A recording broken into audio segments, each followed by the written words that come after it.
साधु सोहदा होय रहे, कि साईं कर सुख पाए।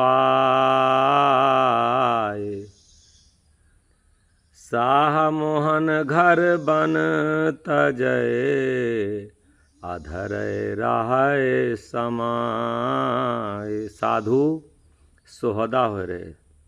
सोहदा का मतलब होता बच्चलन, किसी के चाल में ना रहे, सबसे विरक्त रहे। और विरक्ति तभी आती है कि साईं के सुख पाए। जो साईं के दर्शन का, साईं के नाम का सुख जिसको प्राप्त होगा, वही साधु इस संसार से विरक्त होगा।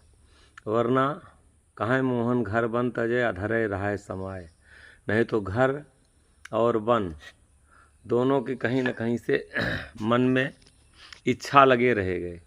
यहाँ कह रहे हैं महापुरुष लोग, दर्शन करा रहे हैं कि कहाँ मोहन घर बन तजय। घर की ना इच्छा रह जाए, ना वन की इच्छा रह जाए।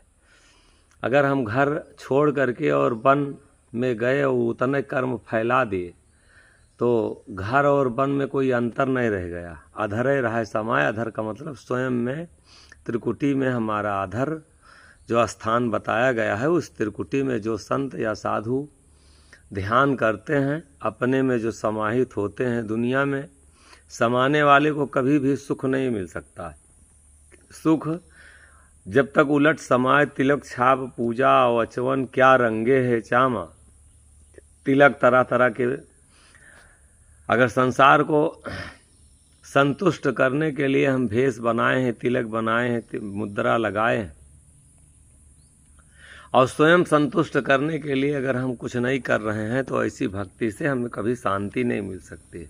बाहरी भक्ति, तिलक छाप पूजा वचवन क्या रंगे है चामा, और उलट समाये अपने घट भीतर। जो उलट करके अपने अंदर समाये, अपनी सूरत को स्वयं में सिकोड़ करके और स्वयं में जो अंतर्मुखी कर ले, उसी साधु को, उसी संत को सुख की प्राप्ति होगी।